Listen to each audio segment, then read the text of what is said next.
हमारे यहाँ अगर इस दुनिया में, भारत में हिंदू धर्म का अगर जनाजा निकलते हुए देखना है तो किसी हिंदू की शादी में चले जाओ। शास्त्र कहता है सूर्यास्त के बाद वेद के मंत्र पढ़े नहीं जा सकते। तुम राक्षसों की तरह अर्धरात्रि में विवाह कर रहे हो। अरे वो काल कुछ और था जब मुगल तुम्हारे यहां थे। रात के अंधेरे में बहू बेटियों को उठाकर ले जाते थे, दिन के उजाले में ले जाते थे, तो रात में छुप छुप करके अंधेरे में विवाह कर दिया करते थे। अब कौन मुगल और कौन अंग्रेज तुम्हारे पीछे पड़ा है? क्यों नहीं तुम सूर्यास्त के पहले विवाह करते हो, अभिजित मुहूर्त में करते हो? वेद तो वही कहता है। तो तुम्हें तो ये भी ज्ञान नहीं है। हिंदू धर्म का डंका लेके घूमते चल रहे हो, डंका पीट रहे हो हिंदू धर्म का। तुम्हारे विवाह में देवताओं का कितना अपमान होता है। अरे विवाह में दो प्रकार के कार्ड बनाओ। विवाह एक संस्कार है, विवाह एक यज्ञ है। अरे भैया, खाने पीने खिलाने वाले के लिए एक दिन रिसेप्शन जो करते हो कर दिया करना, पर विवाह में बड़े लिमिटेड लोगों को बुलाया करो। अपने परिवार, वो भी जो सनातन संस्कृति को मानते हैं, पवित्र रहते हैं। विवाह संस्कार में देवता आते हैं तुम्हारे द्वारा किए गए यज्ञ के भाग को लेने के लिए। अरे नाक पोंछते हुए, कान खुजाते हुए, पता नहीं क्या क्या करते हुए अगर तुम किसी को भोजन दो तो तुम्हारा बच्चा भोजन नहीं करता। ऐसे ऐसे आंख करके बच्चे को दो।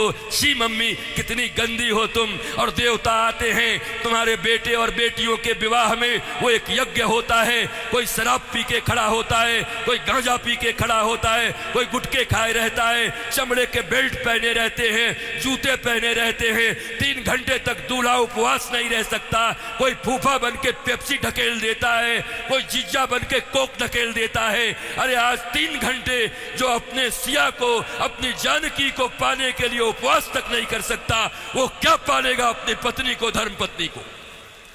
ये कोई विवाह है? ये कोई सनातन संस्कृति है? और इसी को तुम विवाह कहते हो। विवाह यज्ञ है, यज्ञ है। इसलिए हमारे यहां तलाक और डिवोर्स का कोई सिस्टम नहीं है। उनके यहां विवाह एक एग्रीमेंट है, आज हुआ है कल तोड़ देंगे। पर सनातन संस्कृति धर्म पत्नी और पति स्वामी, इस प्रकार की एक संरचना है। विष्णु और लक्ष्मी बताया जाता उनको। तुम कौन से विवाह कर रहे हो? अंग्रेजों के पिट्ठुओं, अंग्रेजों के गुलाम बड़े बन गए हो। भारत के पैसे खा करके उन पैसों से भारत को ये दिखा रहे हो अंग्रेजों और पाश्चात्य संस्कृति की तरह विवाह करके साधारण भारतीयों के मन में लोभ उत्पन्न कर रहे हो। और ये समाज के अग्रणी लोग बने हुए हैं, ये समाज के श्रेष्ठ लोग बने हुए हैं, ये समाज को दिशा दिखा रहे हैं, ये समाज को भोंडा प्रदर्शन कर रहे हैं, अपने दन का लोगों को दिखा रहे हैं। एक गरीब बेचारा विवाह करने में भी लज्जा करता है, इतना आडंबर बना दिया। विवाह एक यज्ञ है, बड़ा पवित्र यज्ञ है, सुंदर यज्ञ है। वेदियां बनती हैं। हमारे यहां दूल्हे दुल्हन, उनके वस्त्र कैसे होते थे? देखो आज के 50 साल पहले ही देखो ना, 50 साल पहले के फिल्म देख लो बॉलीवुड में, तो समझ जाओगे कैसे वस्त्र पहन करके विवाह करता हमारे यहाँ पर। क्योंकि बॉलीवुड भी या सिनेमा भी समाज का दर्पण होता है। और अब बदले हुए बॉलीवुड को देख लो कि अब कैसे विवाह करते हो। हमारे विवाह में हमारे वस्त्र, हमारे परिधान, फिर लेन देन इतना तो बनता है। 5 साड़ी तो बनती है, 21 साड़ी लगेगी ननद की। अरे कौन से ग्रंथ में लिखा है? कोई माई का लाल भारतवर्ष में किसी शास्त्र में मुझे दिखाए? कहां लिखा है ये लेन देन? तुम्हारी बुढ़िया पुराण में होगा। लोभियों के बनाए गए कानून, लोभियों के बनाए गए नियम।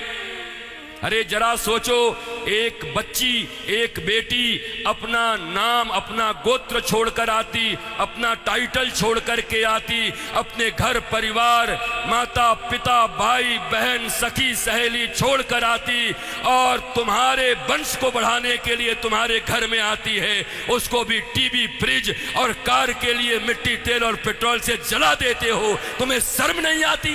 भारतवर्ष में जन्म लेकर बैठे हो।